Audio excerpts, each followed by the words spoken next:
Ang lakas na naman ng ulan, ewan ko kung may bagyo, no? At eto na naman po tayo. Marami magsasabi sa atin na ayan na naman, baka na naman bahain tayo, bahain. Oo, nandun na tayo. Yung mga corrupt official, mga matatakaw na kontraktor. Pero alam nyo ba kung ano ang isa sa contributor kung bakit sangkatutak ang baha sa iba't ibang lugar sa Pilipinas? Ayan, maliwanag pa sa sikat ng araw kung bakit nagbabaha, di ba?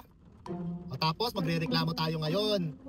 Baha daw ng baha. Eh paano hindi babaha? Eh hindi naman yan basurahan. Oh. Ilalagay po natin yung ating mga basura sa dapat nating tapunan. Eh biruin nyo, dyan natin tinapon yung mga basura natin. O tapos ano?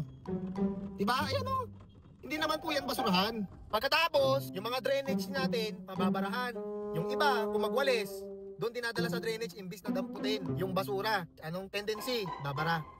Eh kahit anong dami ng flood control na yan, kahit anong ding dami ng mga drainage na yan, kung saan katutak ang basura natin at hindi natin tinatapon sa maayos, hindi matatapos tong baha na to. Eh, ang mahirap kasi sa atin, napakadami sa atin, wala na talagang disiplina. Sana lang may nakitang may nagtapon, doon na lang din sila magtatapon para mas convenient. Katulad nung nakita natin. Pero mo kantong-kanto, no? Ginawang basurahan.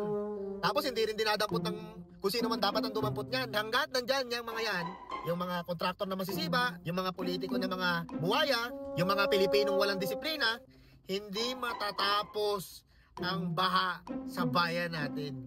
Tandaan mo yan.